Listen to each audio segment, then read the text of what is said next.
Bismillahirrahmanirrahim. Assalamualaikum warahmatullahi wabarakatuh. Innalhamdulillah nahmaduhu wa nasta'inuhu wa nastaghfiruh wa na'udzu billahi min syururi anfusina wa min sayyiati a'malina may yahdihillahu fala mudilla lahu wa may yudlil fala hadiya lahu. Teman-teman, hari ini saya akan membagikan sedikit apa yang saya dapatkan inspirasi dari The Psychology of Money, psikologi keuangan, yang ditulis oleh Morgan Housel. Nah, di buku ini tuh ada banyak yang disampaikan terkait dengan bagaimana cara pandang kita tentang keuangan, bagaimana cara pandang kita mengelola keuangan kita. Sebenarnya tidak hanya dalam konteks keuangan bisnis, tapi ini lebih pada keuangan pribadi kita. Sebab bagaimana cara kita mengelola keuangan pribadi itulah, perilaku itulah yang akan sangat berpengaruh pada perilaku kita mengelola keuangan bisnis. Artinya, ketika kita mengelola keuangan bisnis itu dengan cara yang keliru atau tidak mendapatkan hasil sesuai dengan apa yang kita inginkan, maka bisa jadi problem utama itu bukan hanya pada manajer keuangan, bukan hanya pada proses, pada cash flow, ataupun laporan-laporan yang dibuat di atas Excel, tapi keputusan dan perilaku yang kita lakukan di meja makan, di medsos, di marketplace, di keranjang belanja kita, itu mempengaruhi cara kita mengambil keputusan-keputusan bisnis. Jadi kalau kita melakukan suatu perbaikan habit, dimulainya dari diri kita dulu. Sehingga dia menyampaikan di sini kaitannya antara uang, pengelolaan keuangan dengan psikologi, dengan cara kita berpikir, dengan cara kita berkata, dengan cara kita berperilaku. Artinya, apa yang kita baca, apa yang kita dengar, apa yang kita lakukan juga akan sangat berpengaruh pada bagaimana cara kita mengelola uang. Satu hal yang membuat saya itu tertarik dengan buku ini ketika ada istri saya itu bilang ini juga membahas tentang angka cukup, yang awalnya saya pelajari di fundamental atau formula bisnis berkah, ya, fondasi bisnis berkah dari Mas Yahya Setiabudi. Dia menyampaikan waktu saya ikut entrepreneur camp tentang angka cukup. Nah, di sini juga disampaikan bagaimana sebenarnya angka cukup itu akan bekerja. Cara pandang kita terhadap keuangan itu dipengaruhi juga oleh angka cukup.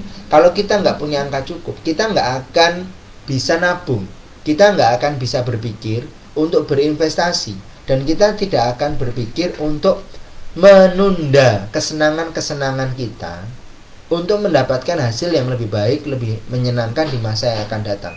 Sebab dia berkali-kali menyampaikan bahwa dividen ini sangat erat kaitannya dengan waktu, dan waktu itu sesuatu yang harus kita bayar. Kalau kita ingin mendapatkan hasil terbaik dari investasi keuangan kita, maka kita tidak bisa menafikan namanya cakrawala waktu. Cakrawala waktu ini yang akan istilahnya tidak bisa dibohongi gitu. Seperti halnya kalau misalnya kita mengelola sebuah bisnis, kita dikatakan ahli dalam bisnis itu kalau kita sampai 10.000 jam. Saya bisnis apotek, saya bisa mengatakan bahwa saya ngerti tentang bisnis apotek kalau saya telah mengelola bisnis ini selama 10.000 jam. Saat saya 2018, saya ikut bisnis coaching dari Coach Fahmi, ya, Grounded Business Coaching. Dari situ saya tahu bahwa saya belum mampu untuk mengelola bisnis itu secara integrated, ya. Meskipun ya saya dimotivasi dengan berbagai macam tools, tapi saya tidak bisa membohongi waktu. Cakrawala waktu ini nggak bisa dibohongin. 10.000 jam ini, ya, akhirnya ketika saya menjadi seorang coach, saya mengalami hambatan-hambatan psikologis. Kenapa? Karena saya tidak mendapati itu gini. Ada sebuah kasus itu akar masalahnya itu ada pada perilaku seseorang, si business owner itu sendiri, keluarganya, orang-orang yang membersamai mereka. Dan 10.000 jam itu adalah interaksi yang memang bagus. Artinya kalau seseorang itu mengambil sebuah keputusan mau pakai software apa, misalnya begitu, ya, itu juga dipengaruhi oleh cara seseorang berpikir, itu cara perilaku yang diambil gitu. Apakah dia mau ngambil harga yang mahal, harga yang rendah, bagaimana cara dia meneliti cukup worth it atau enggak, apakah harga itu cukup pantas dibayar. Banyak sekali. Jadi ini tuh nggak cuma terkait dengan berapa jumlah uang yang kita hasilkan, tapi tentang bagaimana cara kita mengelola sedikit banyaknya uang itu untuk memaksimalkan kebutuhan kita, bukan keinginan kita. Nah, kita akhirnya mendefinisikan toh, di mana needs, di mana wants. Perbedaannya ada pada angka cukup itu. Nah, ini dibahas di sini. Angka cukup. Nah, itu contohnya. Terus kemudian ya namanya bisnis pasti ada apa itu namanya? Ada naik, ada turun. Nah, namanya juga seperti iman juga ya. Semuanya itu pada dasarnya selalu ada kenaikan, ada penurunan. Fluktuasi. Tidak pernah sebaik itu dan sebenarnya tidak pernah sejelek itu. Ketika ada sebuah kasus dalam keuangan kita, misalnya contoh begini, misalnya saya melaksanakan homeschooling. Nah, apakah biayanya rendah? Ntar dulu. Semua itu ada harganya, tidak ada yang gratis. Meskipun harga itu tidak tercantum di label. Jadi, homeschooling murah. Kata siapa? Karena dia ngerti. Ada banyak sekali harga yang tidak tercantum di label. Kalau sekolah formal, ada labelnya kan. Biaya untuk pendaftaran segini, admission. Ada biaya untuk pengambilan seragam. Ada biaya untuk pendaftaran awal, uang buku, dan seterusnya. Ada harganya, tercantum. Kalau homeschooling nggak ada. Homeschooling itu tidak ada harga yang tercantum. Tapi ada nilai-nilai yang memang harus kita bayar. Nggak bisa kalau nggak dibayar, nggak ada.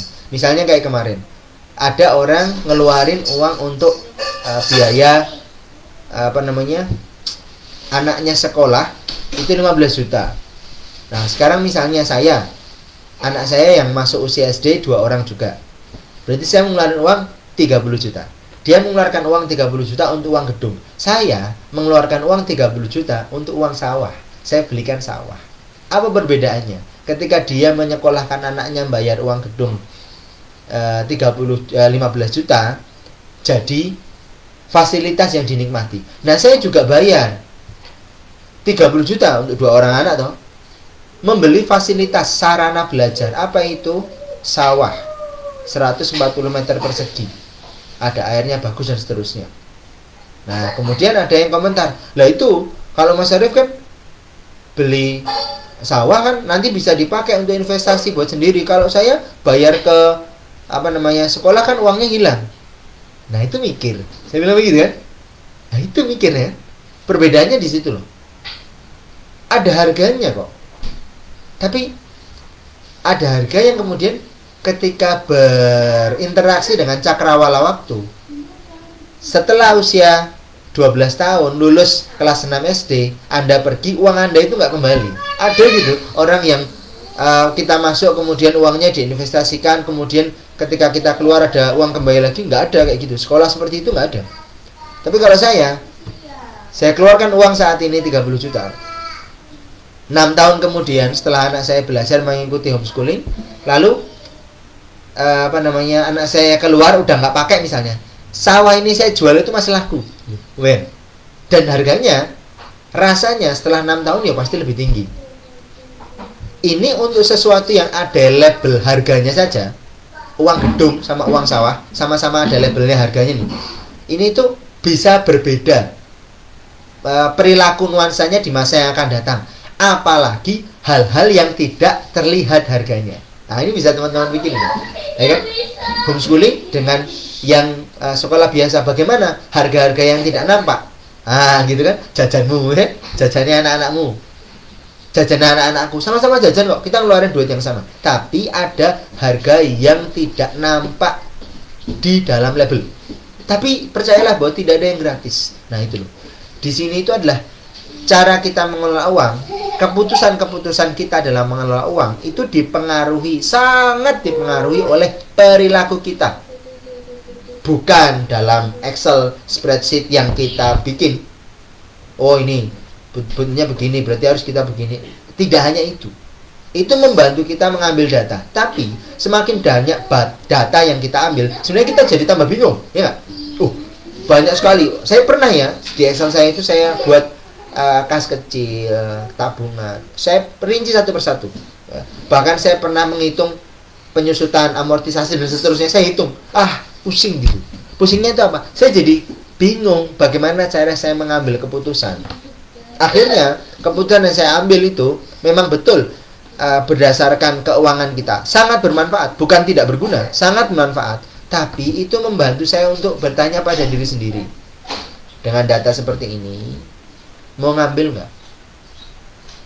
Kalau kita sudah mengambil semuanya, sudah memutuskan sesuatu, apakah benar-benar tidak ada resiko?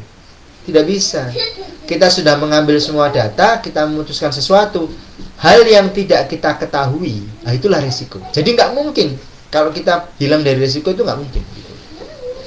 Gitu. Jadi ini membantu kita berpikir, meneliti cara kita berperilaku dalam mengelola keuangan. Buku ini bagus. Silakan teman-teman bisa mengikuti nanti rangkaian. Saya akan membahas beberapa insight dari buku ini secara khusus ya, insya Allah. Terima kasih. Ikuti kami, follow. Assalamualaikum warahmatullahi wabarakatuh.